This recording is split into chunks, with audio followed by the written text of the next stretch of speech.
Hi everyone, thanks for coming. Today is a pleasure to have with us Charles Calomiris from Columbia University, where he's a Henry Kaufman Professor of Financial Institutions. Recently, he was the chief economist of the Office of the OCC, it's the Office of the Comptroller of the Currency, and various positions across the country, including a fellow visitor at the Hoover Institution and member of the Shadow Open Market Committee for years. Anyway, so too long of a bio for me to read, so I'll let Charles take over. Thanks for joining us. Thank you so much, Carlos, and thanks to all of you for the hospitality and for inviting me here. I'm really having a great visit and really very appreciative. And it's wonderful timing for us to talk about this paper because we think that it's about ready for us to do final revisions before sending it off. So we're really very excited about the nice coincidence of getting your comments. And as you can see, it's co-authored with Karen Mamaski at Columbia and our former PhD student, Roka Yang, who's now at Imperial College.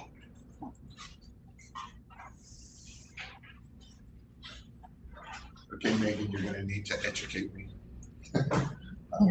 How do I advance the slides? You can either hit the space bar or you can click these. Okay, I was trying that. So let's try this. That didn't work either. Let's try the space bar. I'm going to ask you to. It worked earlier. I believe you. Okay, here we go. I've just got the controller right here, so you can just click. And these work again. They work again. Thank you. Okay. So this paper is all about finding a way to measure the cost of regulation by firms. I want to emphasize that we are not measuring the social net costs of regulation, because to do that, we'd have to measure the benefits of regulation, and that would be even harder than trying to measure how regulation matters for firms that are subject to regulation. So that's our scope. I don't think I need to explain why this could be an interesting thing to measure. Regulation is pervasive. We don't really know how big the costs are that are borne by firms, whether this is something that some people would even argue that sometimes that might be positive, that firms might actually benefit from regulation on net themselves. So there's a lot of uncertainty about this measure. We want it to be, we want to think about this as an encompassing question. By the way, can you hear me okay in the back? Okay, good. An encompassing question. That is, it's not just formal federal regulation. It should be also what's called guidance, or at the federal level. Also state regulation, also other countries' regulations. So we want to think about all of these possible aspects of regulation because they're all potentially important. One of the things that I learned in this project I was doing at the Hoover Institution for about 6 years was, since the 1970s, guidance, which is more informal regulation, doesn't require a comment period or final rulemaking. The wording's a little bit different, has become, since the 1970s, it's grown rapidly and is probably now, in terms of numerical importance, more important than formal regulation. But then there's regulation coming from states and also from other countries. Also, when we say regulation, we mean two kinds of things. One is setting standards. Another is enforcing those standards. So you could say a regulation is Dodd-Frank, a set of regulations to the financial sector, setting standards. But you could also say a regulation is deciding to prohibit a merger and acquisition from taking place. That's a certain kind of enforcement action or compliance action. So when I say regulation, I mean all of the above. Is preventing an M&A, is that, do you consider that interpretation, or what do you consider that? I'm just going to call it enforcement. So the point is that some of regulation is about setting standards, some is enforcing standards. So, when we're thinking about trying to understand how firms experience regulation, they experience all of those. And of course, it's regulatory news that we want to especially be focused on, because we want to know, not if we're going to be able to gauge what the effect of regulation is, we want to gauge it at the time that investors and the firm become aware of the regulation, because it starts affecting their behavior right away. We know, for example, in banking, if you pass a rule, if the regulators pass a rule, even if they say the rule's not going to be enforced for 10 years, it has immediate effect on the bank's behavior. We can see that. So we know that if we're going to be looking at firms' responses to regulation, whether it's a new rule or an enforcement, it has to be it's really hard, because it has to encompass rules and enforcement, all kinds of formal or informal rules across countries, and we want to capture it at the time that the firm starts reacting to it, at the time that it is regulatory news or enforcement news. So I just want you to stop and think for a minute how hard that is to do. If you want to actually measure the effect of regulation on firms, you want to get all of those things in line. Yeah. So most regulation is driven by some events, well, a lot of them are, like Dodd-Frank, which is related to the financial crisis. And you made a comment that you comply in advance of compliance dates. Well, how do you describe how much you've done to change behavior because of the events, or the rule which might have been codifying improved behavior? And it's possible that people could be anticipating rules coming and might start talking about them even before they've been established. Well, it's not like the Volcker rule, for example, right? Banks stopped doing prop trading after the global financial crisis, notwithstanding the Volcker rule. So how do you describe the cost of regulation in that situation? So that you're going to say, I'm going to answer that in a minute, but the point is, this is all feeding into why you want to talk about regulation at the time that the firm is experiencing it. That could even be anticipating an actual rule being passed. Yeah. Here's where you go the difference between perceived and actual impact. So investors know to react if this is going to be horrible for adoption. It turns out when everyone does it, it's very low cost. Right. So we're looking. Our measurement is not just going to be based on investors. That will take them into account a bit too. But in terms of just the phenomenon that we're measuring, that we're calling regulation, is going to be about when people are talking about it, and I'll get into that in a minute. So it's going to be the reason I wanted to raise this from the beginning, like what is regulation is. It's almost, if you want news about compliance and new standards from all different directions that are relevant to a firm, that's going to be a hard thing to construct and to know what's relevant. And now let me put the final nail in the coffin, weighted by importance. Okay, how in the world can you do that? So I'm going to first show you how people have been doing it, and then explain all the things that made us to go in the direction we're going in. The other thing I want to mention, not just weighted by importance and news and all-encompassing and all the rest of it, is let's not assume in advance that we know what the mechanism is through which costs are experienced by firms. So for example, one study, I might as well say it now because I'm thinking of it. One study looks at the labor costs of firms in hiring people to do compliance. So what is that implicitly assuming? It's assuming that the effect of regulation is on current compliance costs, physical costs of actually complying with regulation. But there's another category, and I'm going to argue that this category turns out to be much more important, and that is the way it affects risk, which has to do with a prospective compliance cost, not an immediate one that you're experiencing, which can cause lots of behavioral change. So now you see what we're thinking, right? So we're thinking we want to measure risk and see what its consequences are, and we don't want to constrain ourselves only to looking at how firms are responding with their current compliance costs. So for example, a very nice paper by Steve Davis and others looks at 10Ks, looks for mentions of regulation, and then shows how those might be related to things that are going on in compliance costs in terms of employees that are hired. Very nice study. We like that study very much, but we would say it's missing a lot of things that we think need to be added. We think that looking at earnings calls, which we're going to do, is better than looking at 10Ks because it has a Q&A section.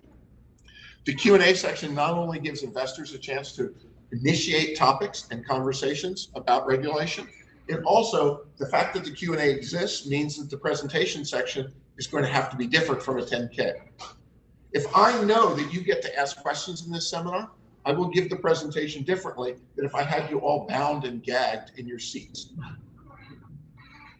Okay, so think about that as the difference between the presentation section of an earnings call and a 10K. So we're going to, and furthermore, by looking only at current operational costs and labor costs, you're not allowing for experience costs that might immediately affect you through risk, that might not show up in any labor cost incurred from having to deal with current compliance. So I think I'm making my point, right? This is what we want to measure. We want to measure the experience of regulation to firms, the costs that come from that, and we want to do it in a very open-ended way, where it can be either a fiscal compliance cost or a compliance risk. It can come from either guidance or formal rulemaking or abroad. We want it to be news, measured at the time it's happening, and we also want it to be weighted by importance. We have a question. Ahmed has a question online. Okay.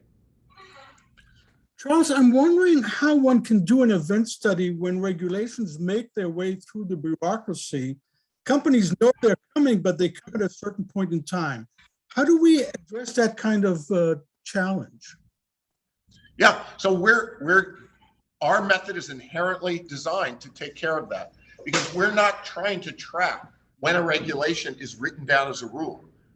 We're not trying to track that, and we're not trying to define whose rule we're looking at or not looking at. We just want to know, when are people talking about regulation as something that's affecting them, and then what behavior is associated with that discussion.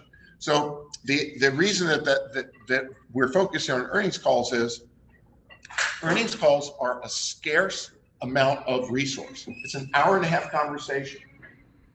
You either raise a discussion of a topic or you don't. If it's not important, you're not going to use the time that way. Neither the presenter will use it nor the questioner will use it. And so we think that by having it occurs every quarter, so we'll know whether it's news if it's raised in that quarter. If it's not relevant and important, it won't be important enough for people to talk about. And so we'll see how much people are talking about regulation in the earnings call. We know the timing. That's what tells us when it's news. We know that it's important because they wouldn't be talking about it otherwise. So, and it's all encompassing. It can be compliance, it can be new standards. And I'm going to show you evidence that we're catching all of it. That is, some of the stuff we're catching is compliance, some of it's new standards. Yeah. So there are at least two studies that are doing technical analysis of earnings conference calls to look at climate change risk. Mm-hmm. The companies are studying. And a lot of that is regulatory. So how do I think about what their categories versus If we're not excluding anything that might be a mention of regulatory risk associated with climate risk, it could be that would all be included by us. But I will show you in a minute that what we're talking about is not political risk. So there are other studies that are looking at earnings calls that are looking at a different kind of thing. We had sent this paper off. One referee read our paper and said, oh, this has already been done because regulatory risk must be the same as political risk. They're not. So if you mean by climate risk something that comes up in the context of a discussion of a regulatory risk to the firm, then we're including that implicitly, not explicitly, but it's there. But not if they're talking about some political risk where they're not mentioning a regulatory consequence for themselves. So there's yes and no, I guess. We've got a lot to do though. Go ahead, yeah. I have a question. When pushback is on the fact they're talking about it, it must be important. If firms have large idiosyncratic risks and firms just doing badly, might they be more likely to blame regulation to some of the bad shocks, or likewise, if things are going really well, might they want to talk about how great they're doing and just not talk about regulation, and regulation gets affected and we're even better. Excellent question, and we're going to take that into account. So what I'm going to show you is that, and we explicitly look at this in quite detail. It occurred to us too. And what we find is that our measure, I'm going to show you, is not forecastable based on firm performance. Not at all. So the measure, just this kind of just dumb luck, it turns out that our measure also is statistically exogenous in a Granger sense. Okay. We didn't construct it to be able to make it that way, but it does turn out. Okay, so let me talk a little bit about existing NLP measures. So the one that we started off with, and we thought this might be a good place to start, is the George Mason University measure. And you know, these guys have spent a lot of time. What they do is they go to the Code of Federal Regulations, only looking at final formal rulemakings, and they count up the number of words. And then they assign words to a sector, not mutually exclusively. And so then they can have a sector specific, not firm specific, but at least sector specific notion of regulation. But now notice some things about it. It's only formal federal rules. It's not a measure of when there's news about them. It's a measure of their final version that is written down. And it's not weighted in any way by importance. It's just a word count. So that, we'll argue, really isn't going to get us very far. And the first thing that happened was, we were going through this, is that we realized this thing doesn't really show much variation over time. So in fact, there was no change. I'll show you the graph in a minute. There was no change from the Obama to the Trump administration, for example. It's a nice kind of validation test. Whereas, in fact, we know from other measures, there was a huge change, as I'll show you. So let's just look at the, I'll show you the graph in a minute, but there's no visible reduction in the GMU measure when in 2017. Whether you use either of their two versions of it. If you look at the George Washington University measure, which just takes because you know all regulations have to do a cost-benefit analysis.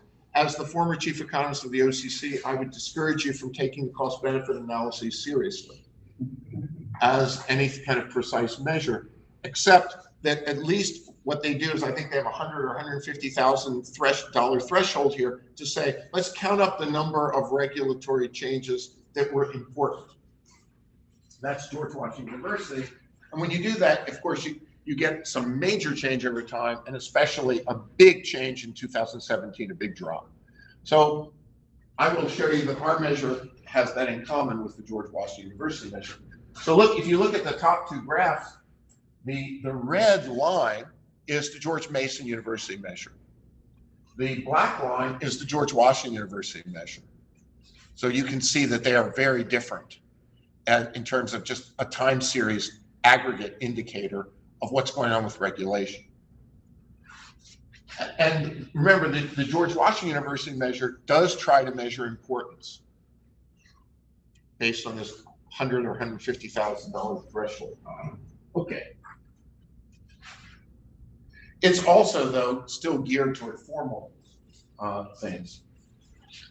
So, and I also mentioned that this Synchronicity and Zhang paper that looks at operating costs, that's only one dimension, as I said before, and especially it doesn't take into account compliance risk. Okay, so our approach is going to be to look at earnings calls.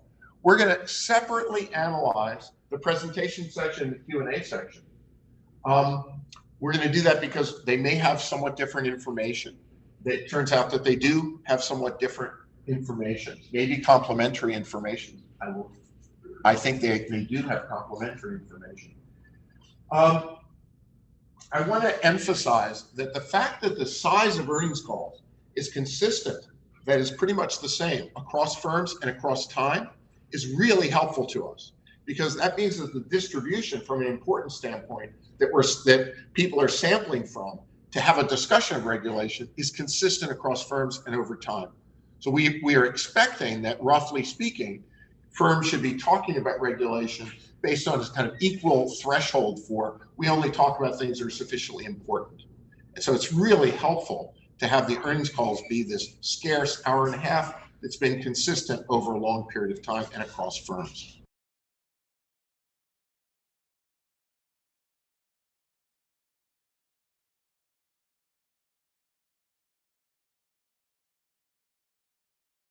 Now, we're going to do this separately for the presentation and Q&A. We're also going to do something else that turns out to be, we didn't know how important it was going to be.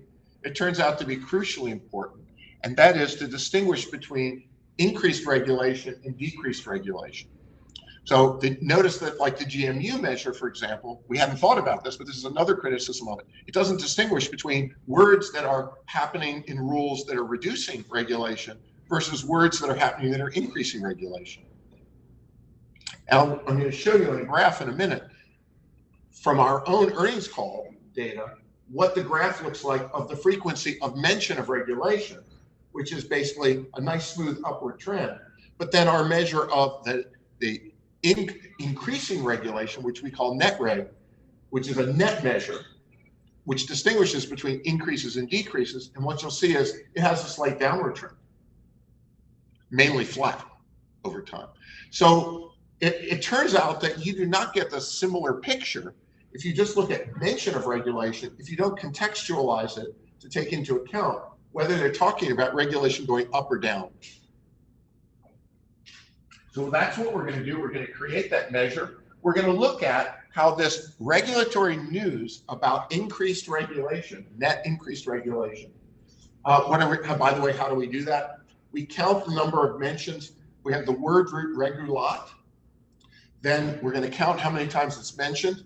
Within the sentence it's mentioned, we're going to be able to identify whether it's an increase or decrease that's being described.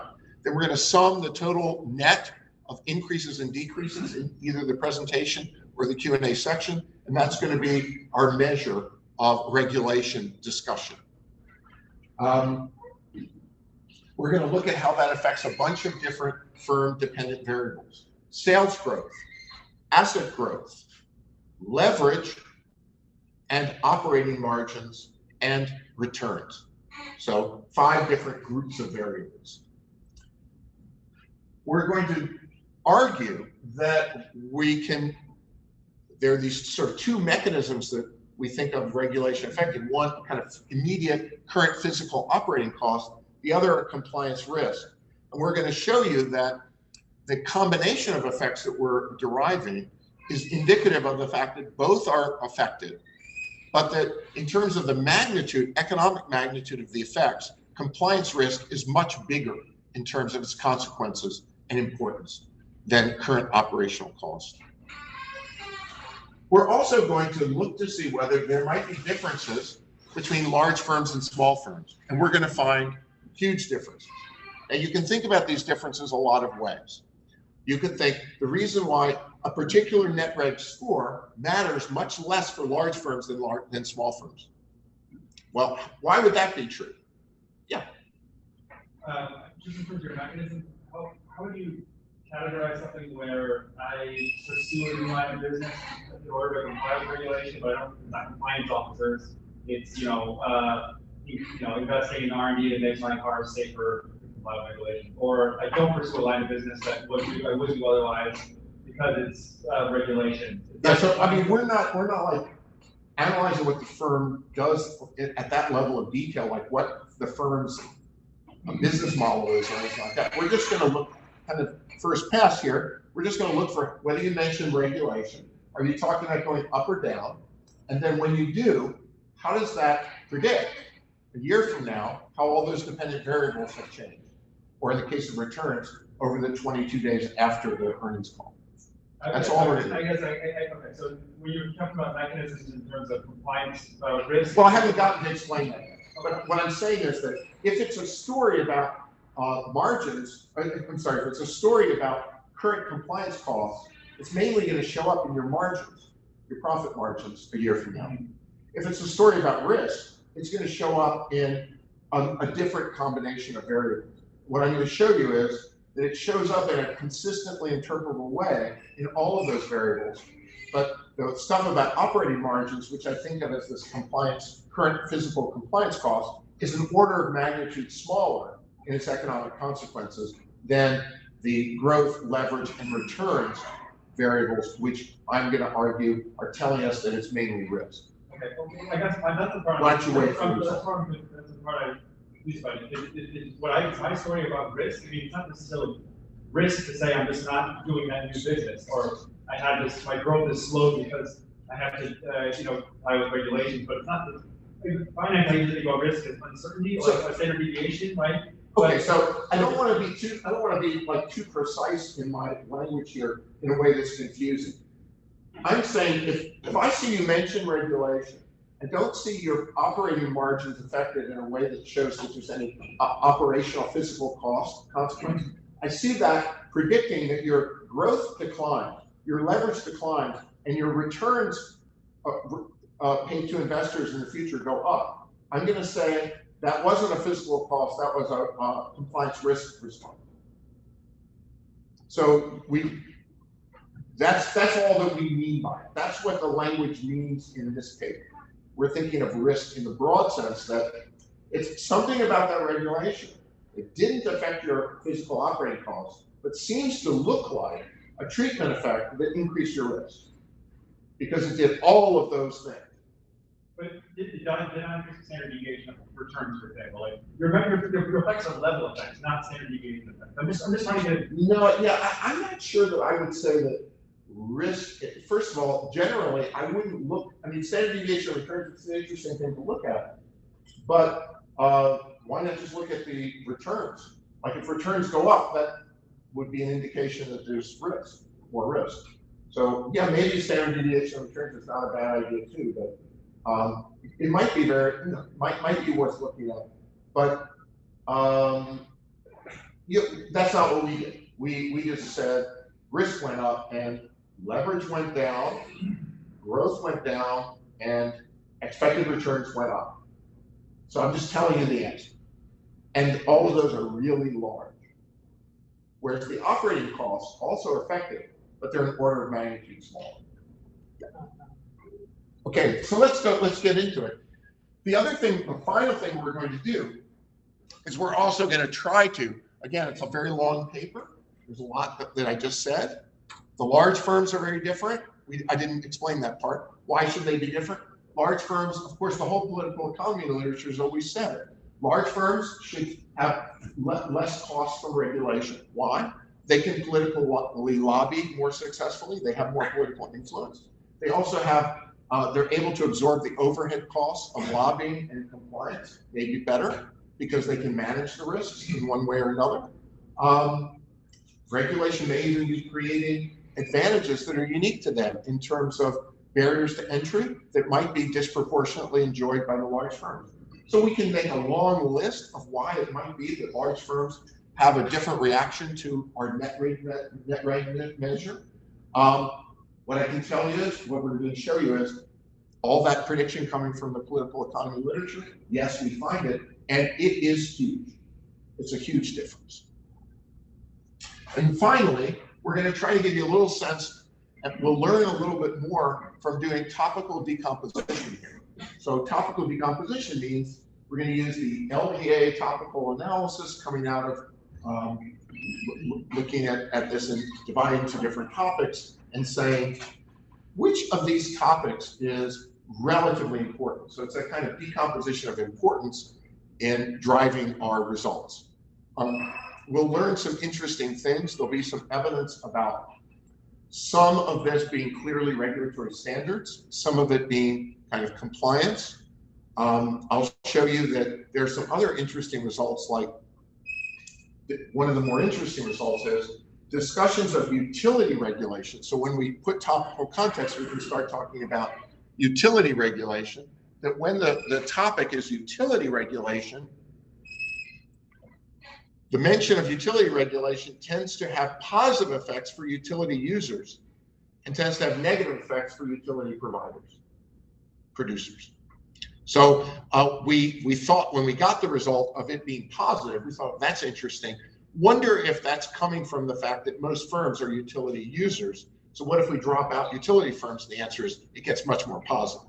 And if you include them, it gets lower. So the point is That's another interesting result, and that turns out to be mainly about price regulation. So not a big surprise there that the one big positive that we can find for firms is coming from, if you're not a utility user and utility regulation is increasing, you're actually better off. Yeah.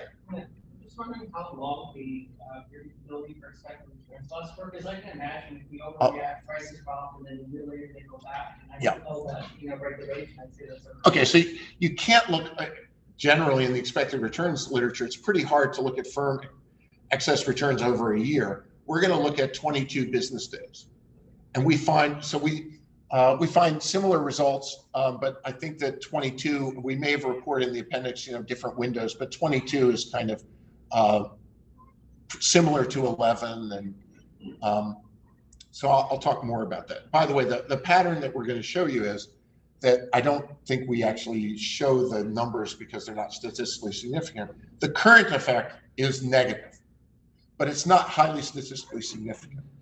The future effect is positive and large. So what that means is that when you experience a measure of an increase, a standard deviation increase in net reg causes an immediate day within the earnings call day, it causes a decline, not statistically significant. And then the annualized return for the firm from that standard deviation increase goes up by 3 percentage points. So when I say large, I don't, I mean large.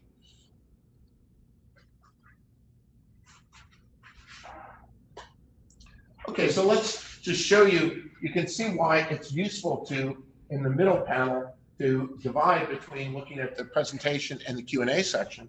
They're not identical. They are positively correlated, about 0.09, but they're not identical. There's some information that's will come up more in discussions and some information that comes up more in presentations. I don't say that one is better than the other, but they are complementary. Interestingly, the returns information, the returns reaction is much more significant if the discussion's happening in the Q&A section, which I think kind of makes sense. The market, if the market's going to react a lot, that's probably linked to discussions that are happening that are initiated by the investors. So there's things like that that kind of make sense, but the results are they're not opposite or dissimilar, but they're just some things for some dependent variables, it makes a difference to focus on presentation versus Q&A. You can see at the bottom, we have the frequency measure, and this shows you what I was telling you, which is these are very different. If you didn't try to do increasing versus decreasing, you'd have a very different picture. And notice in particular, in 2017, the mentions of regulation go up. But if you look at the graphs, you'll see it's because regulation is declining. So it's a nice sort of validation of why it's important to distinguish between increasing and decreasing. So my claim is we have a measure of regulatory news consistently identified across firms and over time that finds regulatory news that's important in a similar measure of importance across time and across firms, come from all sources identified at the time of its relevance to firm decision making.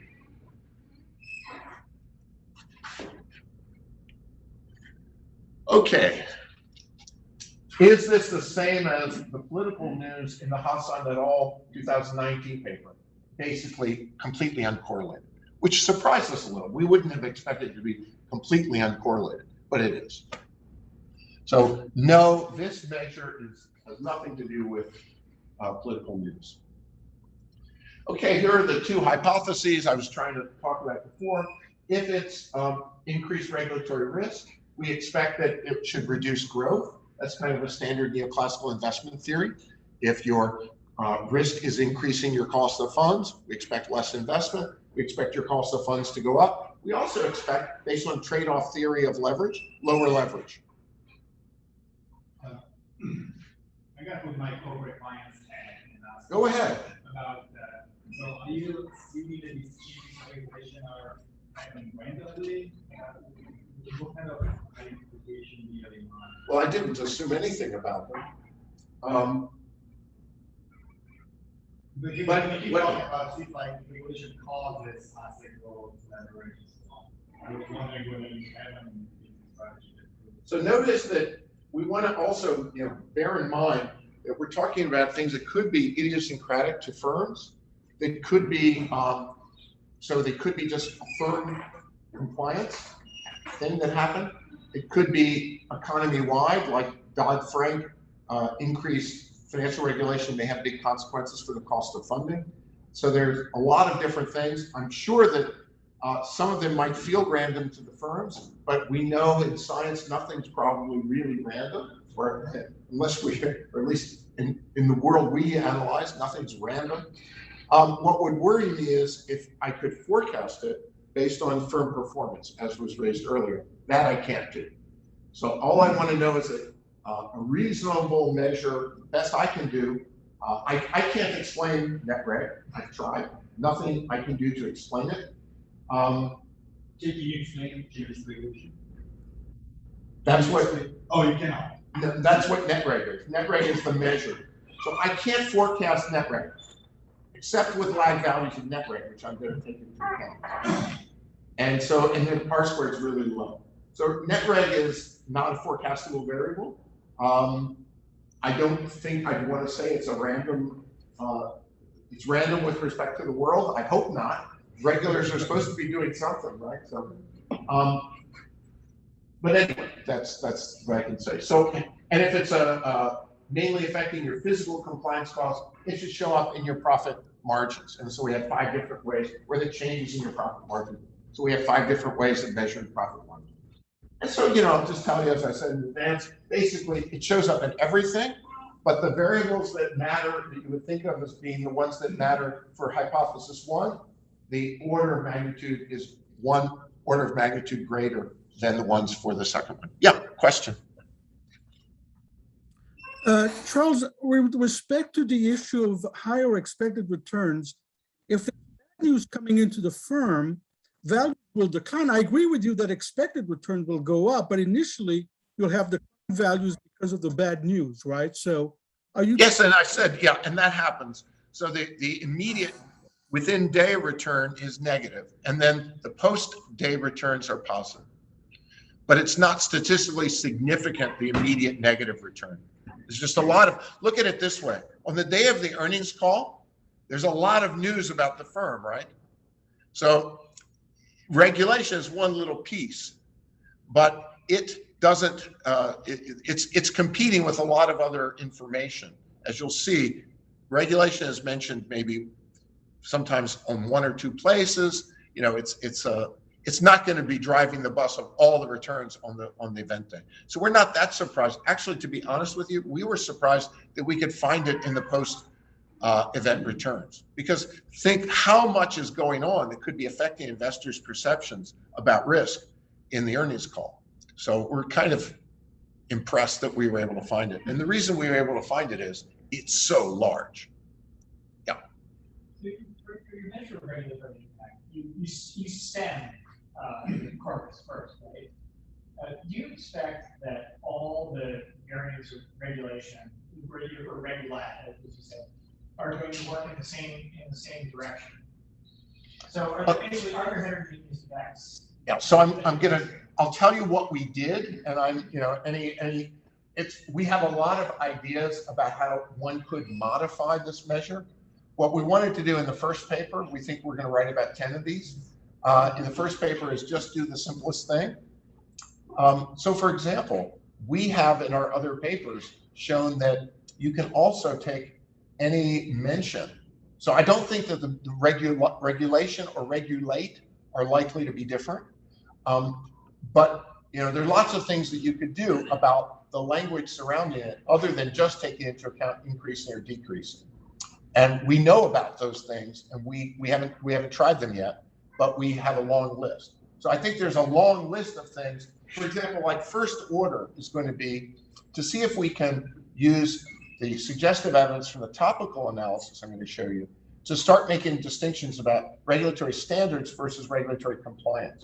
That we haven't really got there yet, but I'll show you some categories, like the M&A topic is clearly about compliance rather than standards. The financial institution one is clearly about standards rather than compliance. They're both big and important. So I'll show you that, we know it's a mix. The next paper will try to get at that. And it may be that, like what you're saying about regulation, there may be some other words out there like supervision or examination or I don't know, or approval. You might want to, broaden this a little bit and think about it a little differently. But what we're doing as a simple thing is the sentence in which regulation is mentioned, count the number of times, and figure out whether it's an increase or a decrease, whether it's regulate, regulated, regulation. That's it. It's that simple. It's not. We know it's not perfect. We know we can do a lot better. Like one thing, Harry and Paul Glasserman kind of pioneered the use of this new measure called entropy, or kind of which measure. Shannon's entropy? I don't know whether it's. I think it is because he's from the 50s. Yeah. Yeah. But it's not updated. Right.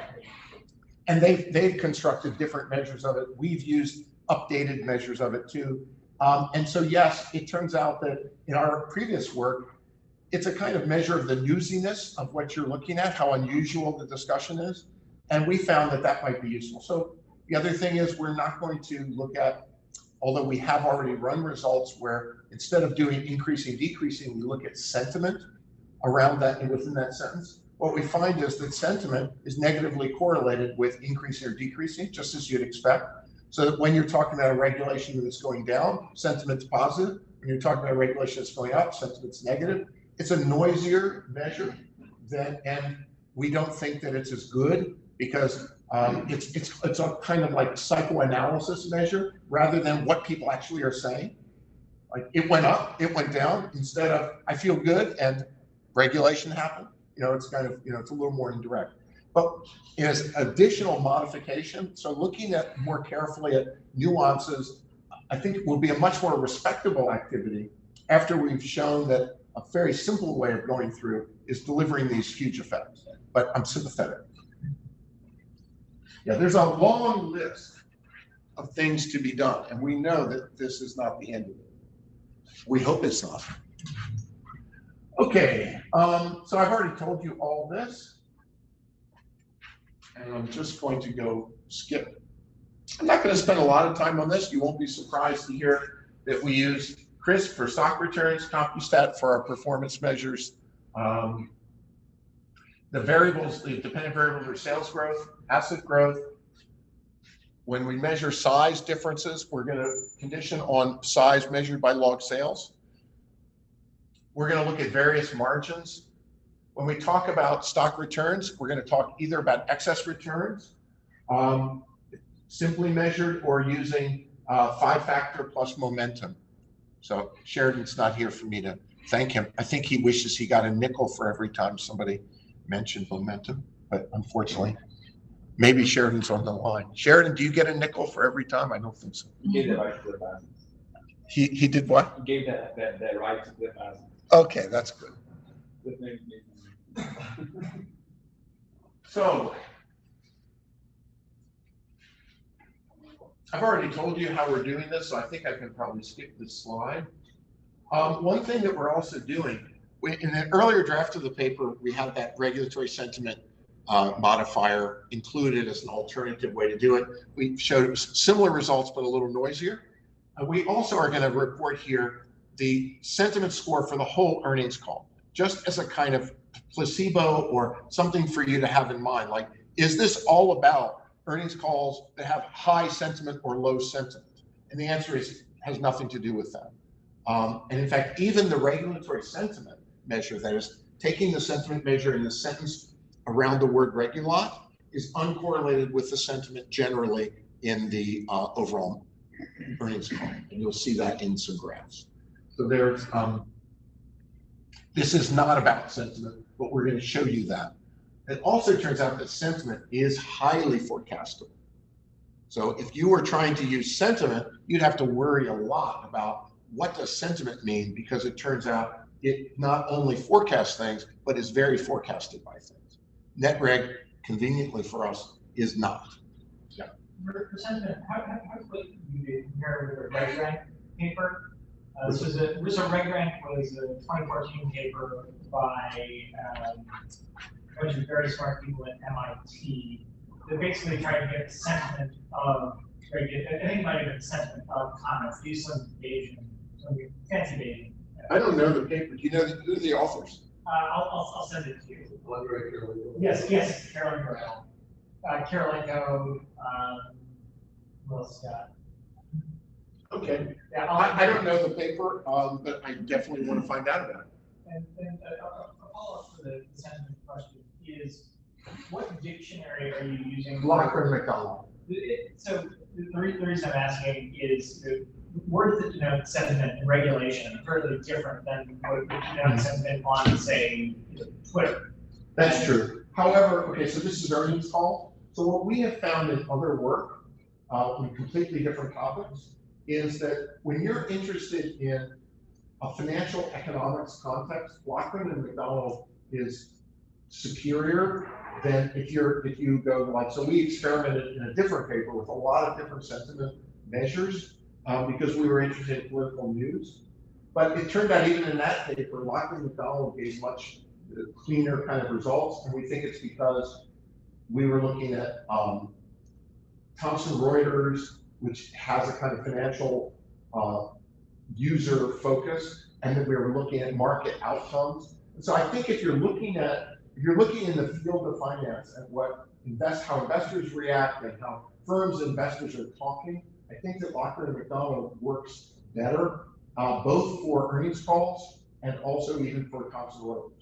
But if you were interested in like voting behavior, then I think that would be, and if you want to use like the Washington Post, then I think you might be better off with a different sentiment.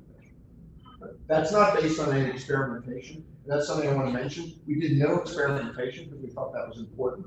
We created these measures, and then we went to the data. There was no back and forth. So these probably aren't the very best. We could probably have, reverse engineered it to be better, but we didn't. And because we felt like this was obviously a financial economics context, we only even tried a lot of done. But yes, I agree that it's not the only game, that's for sure. Okay, so this gives you a little bit of a sense of what I was saying just a minute ago. So look at all sent means the sentiment for the entire earnings call. That's the top two graphs. And you can see that Q&A, here's something interesting. Q&A sentiment tends to be lower than presentation sentiment. Does that surprise anybody? Right. Presentation sentiment is what the firm's language is. Q&A is what the questioner's language is. So that spread predicts litigation. Actually, it's really not a bad idea. We hadn't thought of it. That's actually like an amazingly good idea. Forget about litigation. How about everything? Yeah.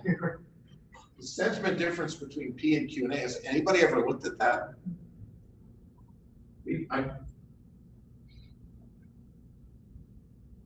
So there are going to be 11 more people.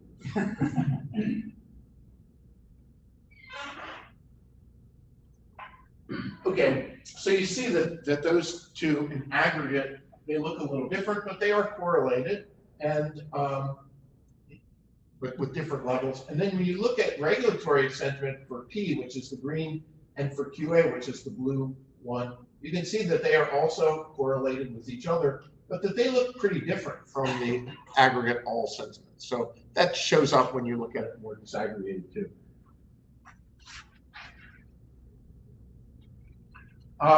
The correlation between the net reg and sentiment is -0.3 in the QA, -0.6 in the presentation. So as I mentioned, if you used a sentiment-based measure, you get something similar to what if you use the net reg measure, because when regulation is falling, sentiment's more positive.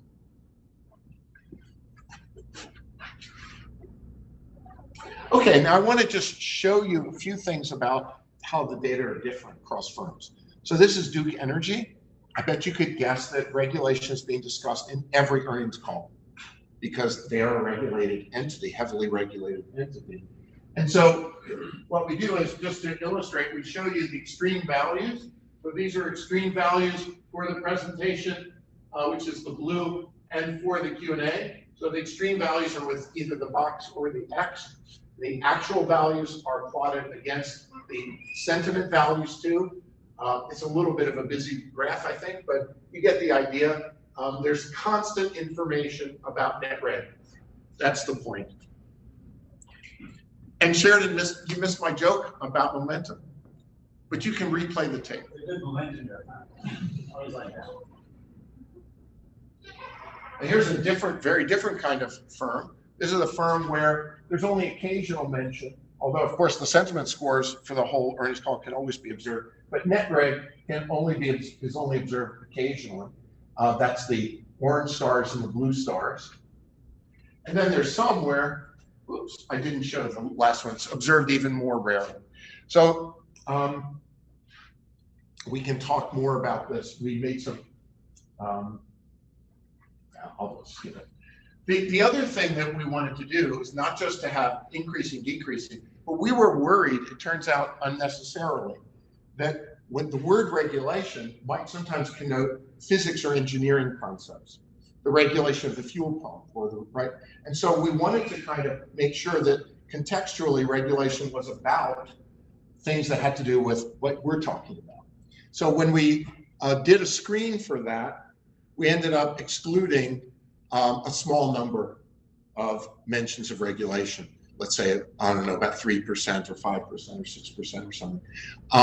So obviously our results aren't very sensitive to this thing, but we did it anyway. That's what this is all about. I'm going to see that. The directionality becomes more important. So how did we figure out what increasing and decreasing words are? Now, in other papers that we've done and many others have done, we used supervised learning, where we basically allowed some kind of machine learning to take place. That's really not an option here, because you can't presume, in fact, generally speaking, like if you're looking at Fed minutes, you can look at market reactions because you know there are market reactions. So you can find words using like support vector regression, which we do in a different paper, and you can let the algorithm be trained. But here you can't really do that because regulation is just often a very small part of the overall earnings call. So you just have to use judgment. We don't see any way around that. Did you aggregate the industry level? If you create an industry level measure, you pool all utility companies, all financial companies, you get like a stronger result, particularly You're thinking this is a sectoral phenomenon or an economy-wide phenomenon of the regulation, but it's not. It's mainly idiosyncratic. You're saying that one utility firm will be affected differently? Yes. Well, they're not like all talking about the same thing across firms in a sector. A lot of this is like, think about, I mean, I'm not saying that they wouldn't be related in some interesting ways. That's another topic that we're thinking about, is looking at spillovers, which for now we're assuming independence on a panel across firm effects. But most of the things we're seeing, you'll see like, not most, but a very large fraction are FDA approvals, merger acquisition approval, compliance things that are happening to a specific firm. So there are some things for utilities regulations, which are also very specific because they're local and affecting firms in particular places. So it's not a bad idea if regulation meant a sectoral change, but it's generally the enforcement part is certainly idiosyncratic, but the regulation guidance, I think, should be less so. Yes, it makes sense, but anyway.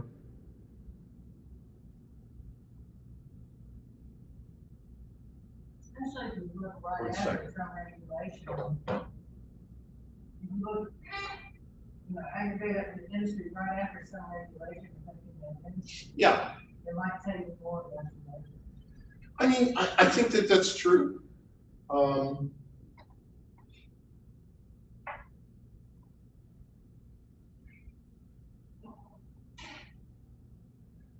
On the other hand, then now we're tinkering, right? We're saying, oh, we think a regulation just happened. And we think we know what that is. Did you look at guidance? Did you look across countries? Do you know that it's news as opposed to something that was anticipated 6 months ago? That's a different game. So we are happy not to be playing that game because I don't think I know how to do it. Well, if you want to breaking that reg just by like federal register days of when new rules are proposed and adopted. That would be pretty good. Proposed or adopted, yeah. I don't think it's a bad idea. It's just not what it's gonna be a very, this was like several years. I don't know how many years we've been doing this. This is pretty hard. That's gonna be hard too. It's not like this, that's easy. Trying to figure out what events you think are important enough to condition upon, and knowing the timing of when they're news and sufficiently important. And then if I came in and told you I knew all that and had done it, how many questions would you be asking about it? A lot, right? Because there's so much room for me to play with. So I think there's a certain discipline to keeping my judgment pretty much to this. And that's the way I like it. It's one of the reasons, by the way, without trying to beat anybody up, that I don't like using the EPU measure. Because the EPU measure picks 3 lists of words that they picked, I don't know how, based on a priori belief, right? So I'm always a little worried whenever people pick things, not because I think they're dishonest, but just because I'm a worrier. And so even here, I'm always a little uncomfortable when I say, okay, so we made some a priori judgments. We didn't go back and play with it. It was done in advance of any empirical results. And I think I can convince you when you look at them that these make sense. But I'm very worried about measuring regulation with a priori judgment in terms of just being able to convince people after the fact that I did it in a way that's that wasn't playing games. So what we did here is we just downloaded a huge number of sentences, and we tried to figure out what are modifying words. And luckily we constrained ourselves just to the sentences in which regulation existed. And we give you a lot of examples of these in the paper, but it was not a difficult thing for us to do, it turned out.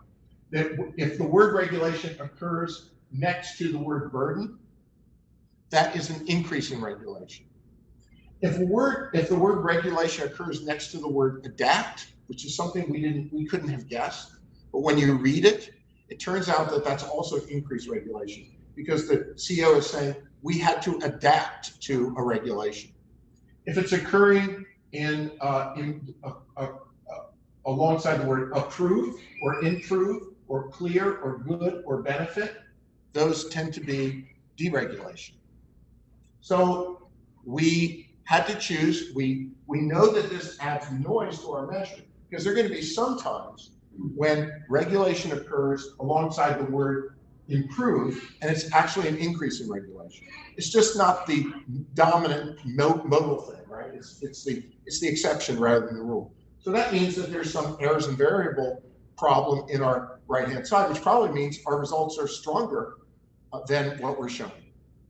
That if we could do this a little better, it might make the magnitudes even bigger, right?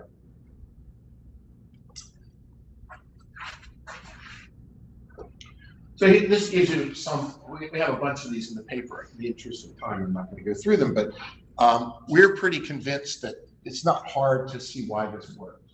That actually CEOs, I guess this is the part of the story, the CEOs talk a lot like each other. So I think a lot of this is kind of CEO speak. Adapt is probably a word they all teach them to use. How do you deal with negation? So someone says, So we have the, yeah. we will not adapt. So we take into account negation. Okay.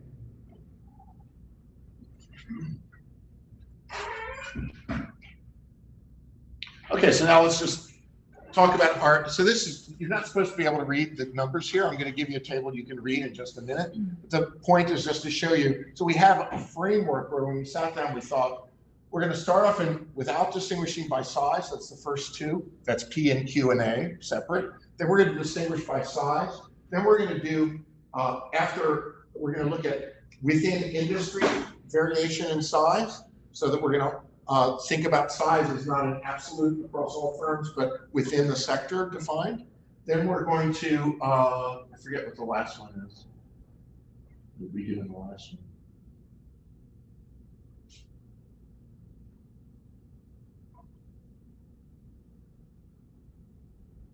It's embarrassing, I can't remember. Oh, I think it's by sectoral differences without distinguishing by size. Okay. So the results are very robust across the different specifications, and I'm going to focus on columns 3 and 4, which are basically not worrying about sectoral within sector things, but just making a size differentiation across the whole sample. Turns out to be almost equivalent and simpler. And so we're just going to use equations 3 and 4, which are allowing there to be size difference measured across the whole sample. And this is a summary of when you look at the firms overall. So what we're going to show you here in panels A, B, and C is all from columns 3 and 4 that I just showed you for each of the dependent variables. That was just sales growth in the previous table. And when we show this to you in this first panel, it's just calculating the effect of a standard deviation increase in the regulation measure for the average firm. That's what this is. Then I'm going to show you for the 10th percentile of size firm and for the 90th percentile of size firm. Okay. So taking all of our variables other than returns, which I'll show you separately, you can see that a year ahead, so this is forecasting 1 year ahead, what is the effect on sales growth of a standard deviation increase in net reg P? It is a reduction of 1.6%. So firm sales are 1.6% lower a year from now when they measure a standard deviation increase in net reg. Asset growth, similar magnitude, negative 1.4. Leverage is much smaller. I'll come back to this. It's negative 0.2%. The margins are coming in also at about negative 0.3%. Now notice that this is all just looking 1 year ahead, just 1 year ahead.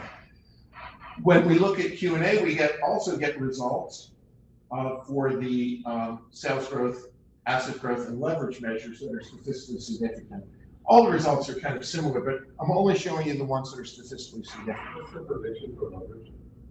What's the prediction? Yeah, what was your sector view on what leverage? If regulatory increase is associated with new compliance risks, that means firms' risks have gone up, which means that according to the trade-off theory, their leverage should fall.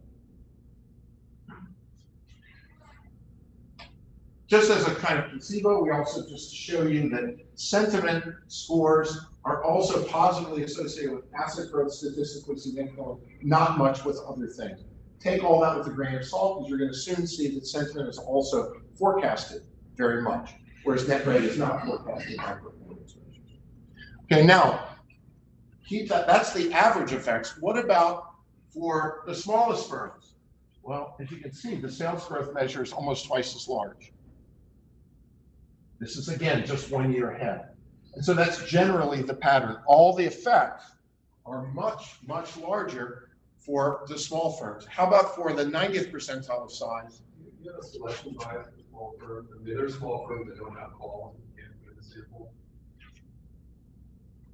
Well, if you're not populating the sample continuously, so there's always going to be a survivorship bias if that's what you need, inherent in using the data that you have. Like a small biotech firm has a really hard time getting the analysts to follow them, so they don't have calls and they.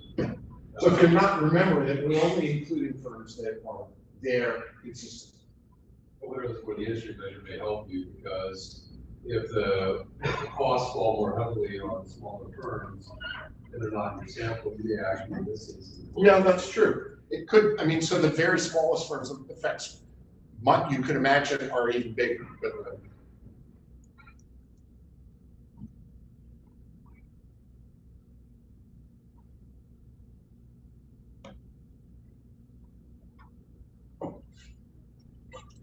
okay, then what about returns? So if you use, you see that the only statistically significant return in the post-event window has a 22-day return of about 0.2 increase.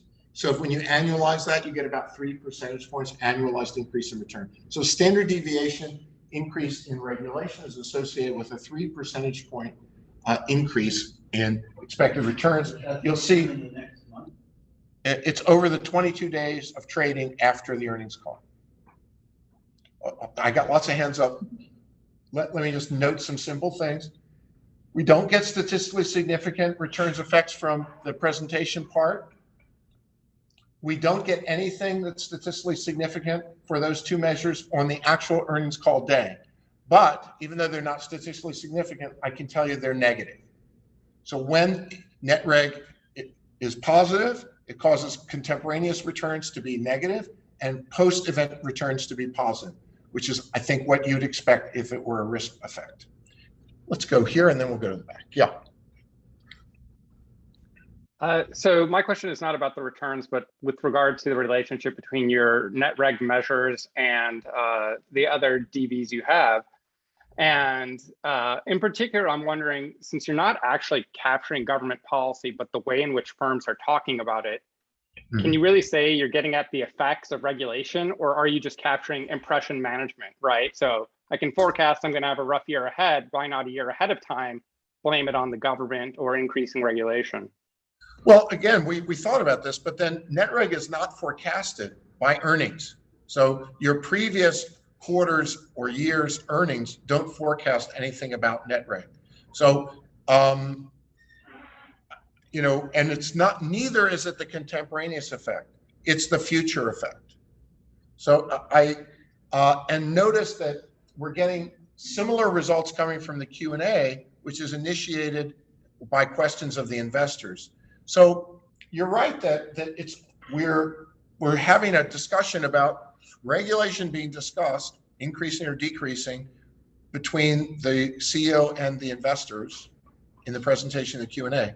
We don't have an absolute measure of regulation. We have how people are discussing regulation, how much they raise it, whether they define, whether they think it's important enough to talk about an increase or a decrease. And I can't answer your question any better than that. We're not able to make a strong case for, just based on statistical exogeneity, which we do have, about causality, but we think that the results are at least suggestive, and the magnitude is pretty large. So the fact that they can't be forecast based on performance, we think is kind of interesting and important. But I don't want to discount your point, because it's certainly conceivable too. Yeah. Based on the discussion earlier, I have a little impression that these were mostly idiosyncratic effects, affecting persons for one firm at a time. If that's the case, why would they be granting systematic risk compensation in the form of expected returns? Yeah. So I haven't shown you the topical results yet, and so I want you to come away with more of the impression that it's a mix of firm-specific things relating to compliance and broader things having to do with standards. So I'll show you that when we get there. But why wouldn't firms' returns depend on idiosyncratic things? The CAPM says otherwise, right? No, it doesn't. Firms have firm-specific data. No. Well, firm-specific data. Yeah. Right. Well, first of all, you have a CAPM data here where you're adjusting for a market risk. No. But and second of all, if it's firm-specific, you feel idiosyncratic, it shouldn't affect the market data. No. Yeah. I'm sorry. We're using the word idiosyncratic in two different ways. Okay. It's not an idiosyncratic risk. It's a firm idiosyncratic. It's not an idiosyncratic meaning it's in the epsilon rather than the beta. It's idiosyncratic in the sense that it's in the firm-specific beta, but not necessarily the sectoral beta. And can you show the beta for the firms? Well, that's what we're saying this is, right? So well, this is showing an alpha. So we haven't. I tried to identify a regulatory factor or something. I think it'd be very hard to do that, especially given how different regulation, how different the meaning is. So that's what you're getting. So this is all I've got to tell you about returns. So it's only 0.2% in the next 22 days? Which is an annualized 3 percentage point. But if you think it's annualized, how come you're only looking at, if you think it's a risk premium, it should hold for the next you know, there's a lot of noise in return. Right, that's why, I don't know, there's no way to look over the next 12 months, not over the next month. Well, it's hard to find things looking at very long horizons in return, so. No, if it's an underreaction, if that's your interpretation, then you want to look. No, I'm saying it's a compliance risk that's ongoing. Okay, but then why is month 1 any different than month 2? Because a lot happens between now and month 2. So you're saying there's a huge compliance risk in month 1, but there's not much It's just, compliance risk. like, I'm shocked that we can find it at all, Sharon, right? I mean, there's a lot that happens in the 22 days even. Yeah, but I'm not convinced point 2 return is over a month is statistically significant. What is it that makes you unconvinced? It's my experience looking at a return. But Generally, when I see a month, if it's only 1 month, if you said it's a 0.2% over the next 10 years, you know, that's 3% a year over a 10-year period. You know, that's statistically significant. But if you say it's 0.2 in one given month, that's. well, I don't think we haven't looked beyond. We wouldn't have thought to look beyond because we think it's kind of amazing we can find anything, and that we think that there's so much information, so much noise in returns coming from so many different aspects other than this. It's kind of amazing to find it at all. So I'm sharing your amazement. but it's I'm no longer amazed though, but you still are, so we're not sharing. Very amazing. So didn't I not show you that? Yeah. So look at how different the outcomes are for large and small firms. So at the 90th percentile versus the 10th percentile. So small firms, -3 sales growth, large firms, -0.8. So it's almost 4 times as large when you go from the 10th percentile. From the 90th percentile to the 10th percentile. So yeah. Is there also a difference with like conglomerates? Like Procter & Gamble lists 50 different product lines. So if you think regulation would only hit one sector specifically, it might be weaker than conglomerates before. Well, that's interesting. That you might find conglomerates. That's interesting too.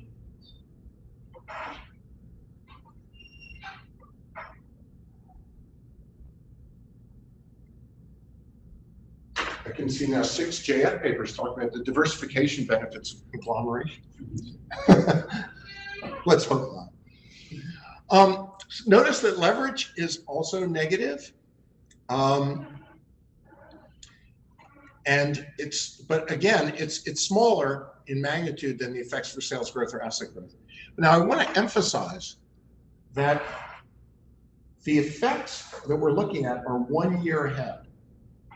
What if the dependent variables have different adjustment costs? So for example, suppose that you've got a whole bunch of things you're thinking of that you might expand product lines, and then you get a big increase in regulation, you decide, oh, my cost of funding went up, risk has gone up, I'm cutting back on my growth. That might show up next year, and maybe the total effect of that might be spent out after 2 to 3 years. By the way, I have inside information. That is accurate. Instead, though, suppose that increase in risk, which is persistent, is affecting your decision to delever. Well, you might not adjust leverage even over a year. So it turns out that the leverage effect is much larger cumulatively long term than you see for the 1 year result. Whereas the sales growth and asset growth effects, they get about almost twice as large when you go out, let's say 4 years, but the leverage effect gets almost 10 times as large. So leverage is adjusting, which is another reason to maybe believe that there's a protracted effect here. Leverage is adjusting over 4 years. You can't use this Jordan impulse response method reliably beyond a short period of time. So we didn't even try it around 4 years, but it was really quite impressive. I'll show you that graph in just a minute.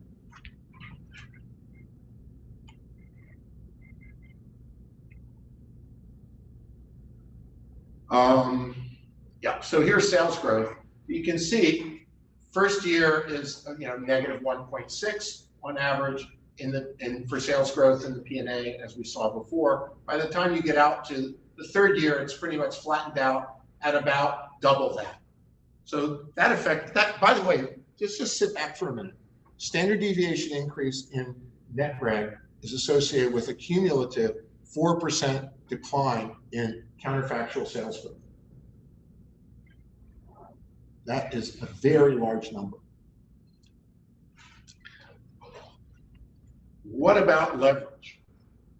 That's what the leverage graph looks like. So that initial effect, which is about 0.005 in the first year, becomes, like by the fourth year, almost an order of magnitude larger. So when you do small firms, you differentiate between those that are growing and those that are. well, we have the lag growth. Yes, we do. So we control for lag of sales growth. One of the things that's kind of interesting, and we went back and looked at the finance literature on this. So let's just do a little poll here. What do you think the autoregressive coefficient is for sales growth for in CompuStat? Sales growth. So the percentage change in sales lagged percentage change in sales. Year on year. Probably pretty consistent. Well, that's what we would have thought. But we went back when we found our results, which is not very persistent, like the coefficient's like 0.1. We went back and looked at Chan and Kamashak and some other papers, and they reported results that were similar to what we would know. So actually, it's interesting. Sales growth is not highly persistent. I mean, it's persistent, but it's not persistent with a 0.5 or 0.6. So you're just taking it up from CompuStat? I mean, part of the problem is Taking it.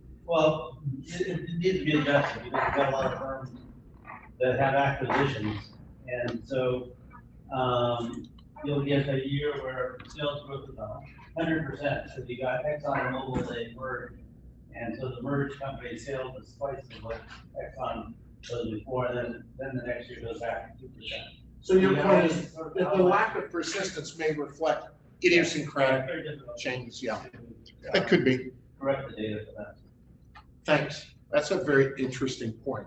But so we were actually somewhat puzzled. That probably helps to explain it, because we would have expected more persistence, but we do control for it, but it's not a high, and it's statistically significant, highly significant, but not as large as you might think. Okay, so these variables, net reg is not predictable, neither the P nor the Q&A, based on any performance measures. All scent is highly predictable, and that's what you see here. So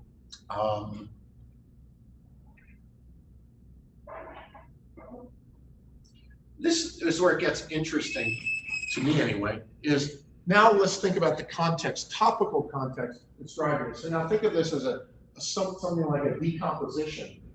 I've shown you the aggregate effect of mentions of regulation, whether it's increasing, decreasing, its effect. What about whether regulation is coming from a particular kind of topic, like a topic associated with mergers and acquisitions, or a topic associated with FDA, or a topic associated with financial institutions? Now notice, there are no financial institutions in this database. This is only non-financial institutions, because we can't talk about performance the same way. However, we allowed the data to, using the LDA method, identify its own list of topics. I won't go into too much detail on that. Just we use it here on what purpose? It's on the earnings call, but not focused only on the regular. Just like regardless of the regular. No, not yeah. It's like the whole earnings call. You use like the weighted neutral allocation across the whole. No, it's only on the. I think it's only looking at the context of the sentence. The sentence. Okay, yeah. So looking at the sentence. The sentence, right? Okay. And so we're also going to have this financial institutions. What is that? That is where the discussion, LDA is identifying. I should be also clear. The LDA doesn't give the labels. We give the labels. So the only thing that's real here is to look at the word clouds. But we didn't find it hard to label them. We didn't argue amongst ourselves about what they were. So FINs, if non-financial corporations are talking about bank, loan, requirement, a ratio, capital, we think they're talking about financial institutions regulations, because those are what that's about. So we're going to allow these, like utility. How did we come up with that label? Rate, earn, utility, custom, invest, business, energy, project, operational, gas. sounds to us like it's about utilities. So you don't have to buy into our labels. We're just trying to be helpful and tell you what we think the labels could be usefully construed as. But LDA sorts them nonetheless. The other thing is you have to check LDA to make sure it's stable, because it's not always like the first one is not the right one. We got very nice stability on our LDA analysis, and we were happy about that. Yeah. So is the discussion happening after the notice of proposed rulemaking or after the final review? Can you differentiate?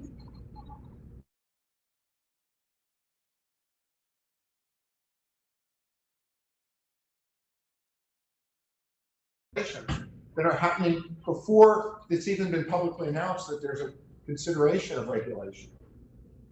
They might be anticipating, they might be saying, you know, for example, before Dodd-Frank was passed, I know because I was working with people on financial regulation, we all kind of knew what was going to be in Dodd-Frank. There were lots of news articles about what was going to be in there. So the firms were talking about it years, maybe 2 years before it actually came into being. How did that show up as a topic? Because I don't see that as a topic here. Like, So we, LDAs have picked that up. Like I'm talking about Dodd-Frank on these calls, SEC, Fed, Treasury. that would be, no, if Dodd-Frank, if the words Dodd-Frank appeared in a sentence, we didn't show all the words, we just showed the top frequency mentioned words. Which I'm trying to figure out like these topics. So it would still be a sign. If it was an important word, it would still be a sign within the word cloud. Notice they're not mutually exclusive assignments under the LDA method. So a word can appear in more than one word cloud with a different weight.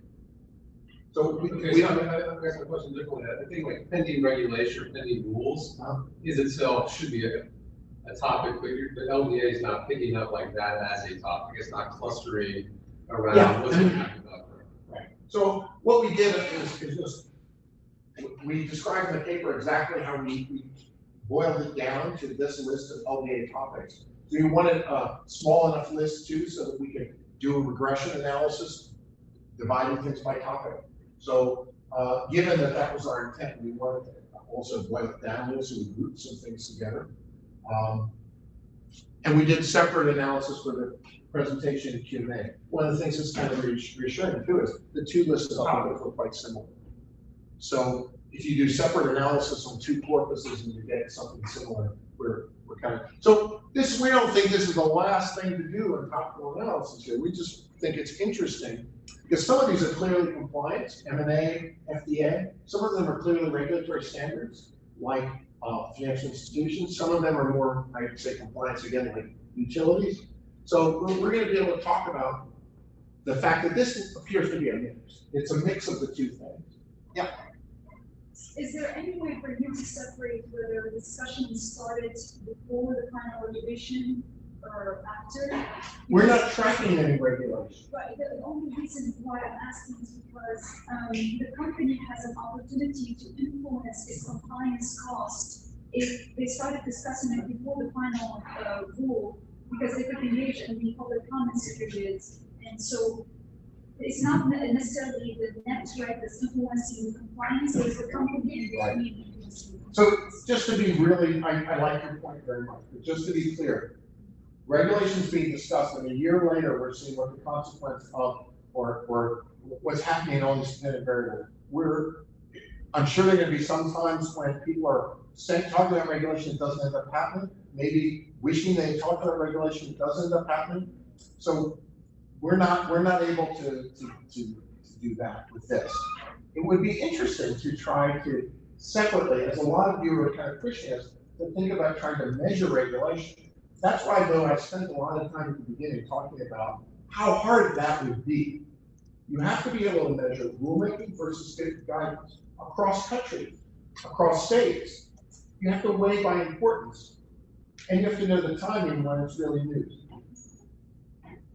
So, the thing that's great about doing this call is it kind of gets you there very quickly along all those dimensions. It doesn't mean that doing what you're saying wouldn't be hugely interesting. It just means that it's very hard. I don't know how to do it. We haven't given up. Okay, we're almost out of time. Let me just, so these are what the word clouds look like. I'm sure some of you will enjoy puzzling over those, but I think they're pretty interpretable. That's the good news. Yeah, there's a question. And they also, the topics importance as the frequency of topics is changing a lot over time and not in a way where they're consistent. So the topics are actually, giving us different kinds of pictures in terms of when the topic is important in the aggregate. That's the Q&A topics. This is not important. This is my next slide. Yeah, but there's somebody online. So just a quick follow-up off of the last question. In the Hassan et al. Approach, where they're modeling political risk off of conference call data, they validate their measure by showing that it predicts PAC contributions and lobbying expenditures. I wonder if you could use your regulatory risk measure to see if it predicts federal lobbying expenditures or lobbying expenditures in the EU, where those data are available. So it's a good way of getting a kind of external validity and addressing the concern, I think, in the last question. But I want to say also about the concern. I think if a firm, if news comes out that makes everyone think a regulation is going to happen, and the firm shrinks, and then the regulation doesn't happen, that doesn't mean that the reaction wasn't real, right? So I don't think that's a problem for us. But I like your idea about validation. It's not so clear, like exactly how you would validate an increase in compliance risk. You might think that might lead to more lobbying expenditures. Is that kind of what you're thinking?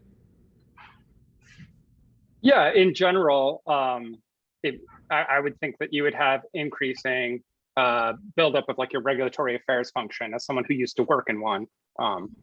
Generally, that's the case.